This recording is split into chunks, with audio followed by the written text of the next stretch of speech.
Our reading is taken from the author of the Gospel of Luke, from the 44th verse up to the 53rd verse of the 44th chapter. We are reading from the NRSV English Translation, updated edition.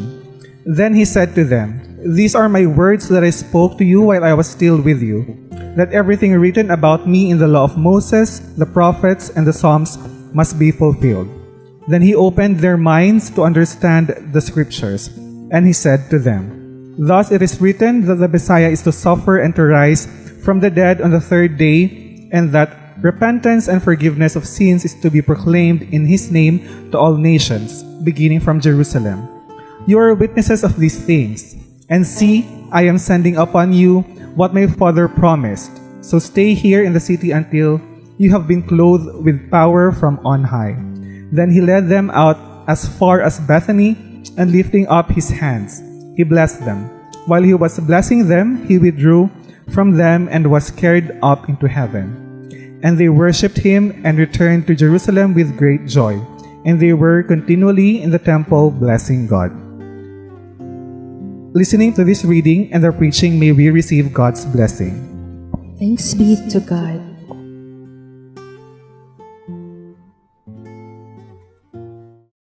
Our gospel today is about the ascension of Jesus. Di ba pati pag-pronounce ng ascension? Sa totoo lang, medyo nahirapan ako sa text na ito compared dun sa last 2 weeks. So we are now on the Gospel of Luke. While yung text natin ng mga nakaraan ay galing kay John. So nabanggit ko last time na yung Gospel of John ay yung pinaka-latest na naisulat or yung pinakabunso sa 4 na Gospel. Pero sinasabi naman na ang Gospel of Luke daw ang pinaka-modern. Possibly dahil sa Greek education ni Luke kung saan attributed yung gospel. Na isang physician at companion ni Apostle Paul. At bilang hindi nga siya Hudyo at Gentiles din yung kanyang audience at hindi familiar dun sa Jewish customs. Careful siya sa pagsulat at well-researched ang kanyang account ng story of Jesus' life, death, and resurrection. Luke also stated his goal up front, so that you may know the certainty of the things you have been taught. So isa sa mga highlights ni Luke ay ang inclusivity niya at yung deep concern ng Jesus dito for the poor, the marginalized, and the oppressed. Pati na rin yung prominent attention to women's stories. More women are named and honored dito compared to other gospels. So sa mga katulad ko na kamakailan lang talaga fully na-expose about the journey of Jesus, I invite you, halika, at bakahin natin ito ng sama-sama. Let's struggle through it together. So, umpisahan natin sa kaunting review. Since connected naman ito dun sa susunod kong preaching na yun na nga, supposedly dapat next Sunday. Advanced reading na rin. Bilang sequel din ng Gospel of Luke, yung book ng Acts of the Apostle. So, yung ascension story ay sinasabing naganap on the 40th day after ng Easter. Kung saan si Jesus di umano ay nagpaala na for the last time sa kanyang mga disciples. Ito yung moment na aakyat na siya sa langit.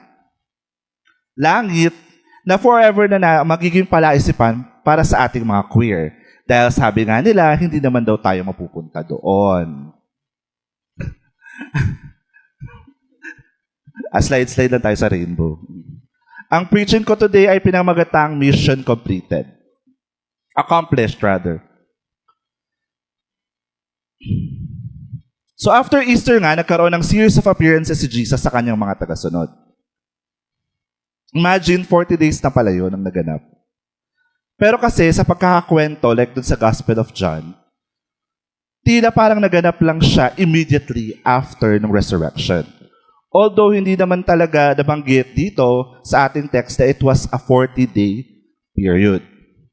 Very significant din yung 40 days sa mga stories sa Bible as period of transition or transformation. 40 days daw sa desierto si Jesus. And then sa Exodus, 40 years daw ang mga Hebrews na nagpaikot-ikot sa desierto before they entered the promised land. Although pag sinasabing 40 days or 40 years sa Bible does not mean literal na 40. It means a long time, and specifically a long process or journey of transformation. Pagbabago, pagpapanibago. So napaisip tuloy ako kung may connect din ba dito yung mga 40 days observance natin pag may namamatay. Kung saan, ito daw yung time na aakit na sa langit yung yumao. 40 days, parang campaign period sa Pilipinas. Though sa atin, exactly 45 days siya pag national, not including yung the day before and the day ng mismong election. 35 na nga. Pero unlike sa Bible, parang halos wala namang transformation ng 45 days campaign. Parang walang pagbabago towards improvement. Parang pagbabago towards becoming worse. Anyway, so for 40 days, after na kanyang muling pagkabuhay, ay nangangampanya pa rin si Jesus sa kanyang mga tagusunod, proclaiming the kingdom of God and preparing them for a time when He will no longer be with them. Pero let's not forget din that yung kampanya niyang yun was what led to His death. Jesus was somewhat an activist, a human rights activist who denounced the political powers ng Roman Empire and religious elite establishments oppressing the people during their time. At this point, parang sinasabi ni Jesus, so eto na nga tayo, no? Tulad ng nakasulat noon sa panahon ni Moises at ng mga propeta, ang lahat ng ito ay naganap na. Andito na ako, andyan kayo, Ate V, anak. Malaking bahagi ng Jewish faith yung naganap noong panahon ng Exodus story. And in the same way na malaking bahagi din ng Christian faith ay nagre-revolve around yung death and resurrection of Christ. Earlier, I said na medyo nahirapan ako to write about the ascension story. Personally, mas madaling arokin yung Jesus in human form kesa dun sa Jesus na may superpowers or yung glorified and exalted version. Mas lapat for me yung Jesus Christ that lived and dwelt among us. Mas madaling intindihin yung humanity ni Jesus in a way na yung humanity ni Jesus is a way of God's solidarity with the human experience and revelation of His love for us. Hindi man ganun katagal ang kanyang pananatili sa piling natin physically, pero yung pangako na patuloy niya tayong sasamahan at sinasamahan ay panghabang buhay.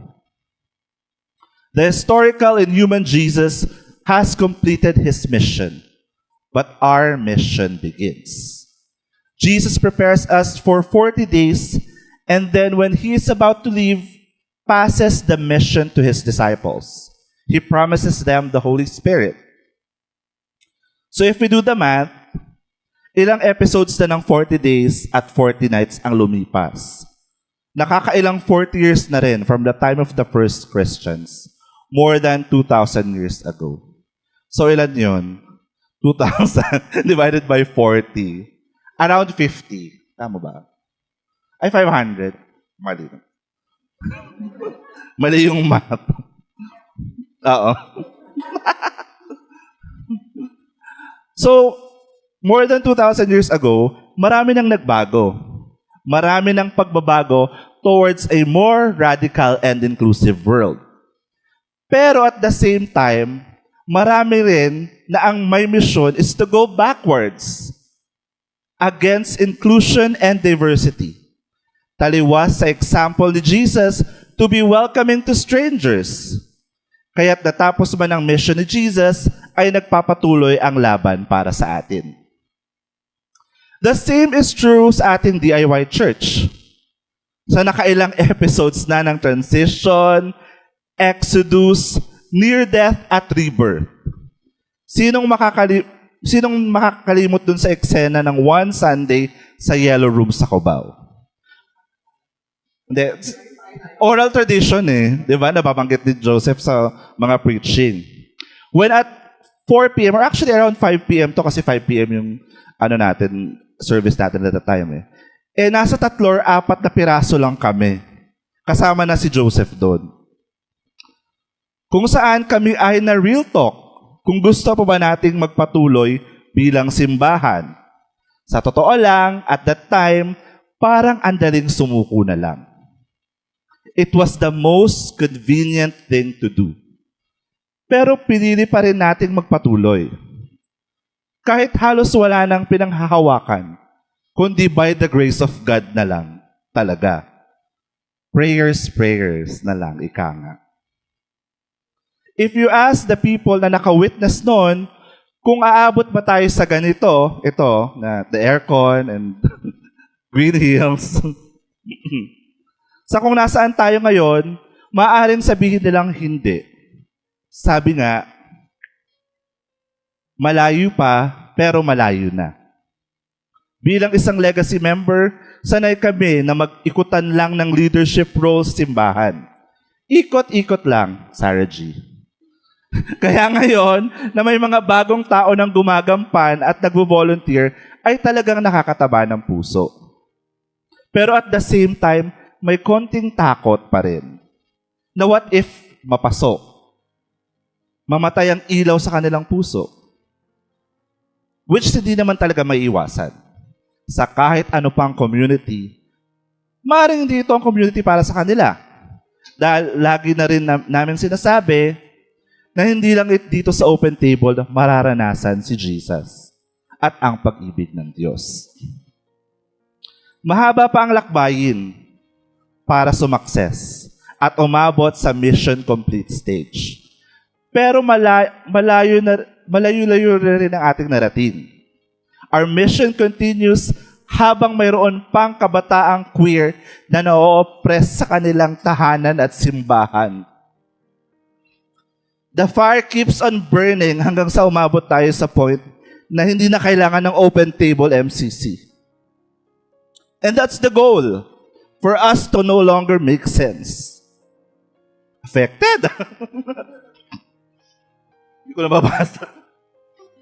Hindi natin kailangan ng open table MCC. Dahil nga, na-mainstream na yung idea ng isang queer Christian. Kailan yan? Maybe in another 2,000 years? Kailan lang ba na-ordain ng mga babae at kailan lang ba nagkaroon ng women rights sa simbahan at tipunan? Mga another 2,000 years pa ang open table MCC. At habang hindi pa ito nagaganap, ay tuloy lang sa pagganap. Tuloy lang sa paggampan. One Sunday service at a time. Samahan pa ng iba pang ganap gaya ng kakatatapos lang natin na drag bingo fundraising. Palakpakan natin yung team ko na nandito lahat. Nakapagpahinga na sila last week. Personally, akala ko, aabot na din ako sa mission complete sa Earth pagkatapos ng buwan ng Mayo. Imagine having to stage a fundraising event upang opisyal na ipakilala ang Pride Cares na charity arm ng church. Then samahan mo pa ng preaching series ko. May mga moments na talaga na parang gusto ko nang bumitaw. Kayo naman magsabi kung sino. At bitawan ang lahat. Madaling mag-give up pag wala nang maaasahang tulong. And that's not the case. How can I give up while everyone else is doing their best and trying to squeeze in our task habang patuloy sa pakikibaka sa mga personal na ganap at eksena? Hindi perfect. May slight disappointment, but everyone was worthy of that disappointment upang magpatuloy.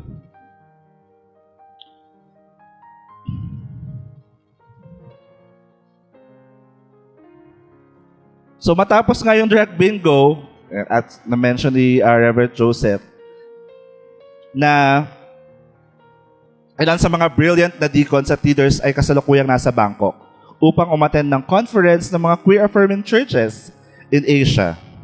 And at the same time, si Reverend Joseph at iba pa ay preparing to attend the Global MCC Denominations General Conference sa July. Gaganap at gagampan despite the dangerous situation sa US today with its current administration. Sa kabila ng pisikal na pagod at threat to security, ay pinili natin na mag-participate sa mas malawak na gawaing pangkapayapaan, karapatang pantao, at pagkakapantay-pantay. After all, sabi nga ni RD, we are Easter people. Tayo ang pagpapatuloy ng kwento. Kwento ng pag-ibig at kabutihan ng Diyos. When Jesus ascended, He promised the Holy Spirit to empower and dwell with us and within us. All of us, walang ifs, walang buts. For the longest time, queer people have been told to wait, hide, or change in order to be accepted by God. The Ascension story promises a future for you. And it's not a second-year one. You don't have to erase yourself to belong in God's kingdom. Remember, Akla, the Ascension is not about Jesus leaving us. It's about Jesus reigniting the mission. So para sa iyo na isang queer Christian, hindi ka isang afterthought. You are not less holy, less loved, or less called. You do not have to change your sexuality and gender identity to have a joyful and fulfilling life as a follower of Jesus Christ. Ulitin ko sa camera. You do not have to change your identity or sexuality to have a joyful and fulfilling life as a follower of Jesus. The risen and ascended Christ today sends you out on a mission and promises you the gift of the Holy Spirit. Yun lamang po. Maraming salamat.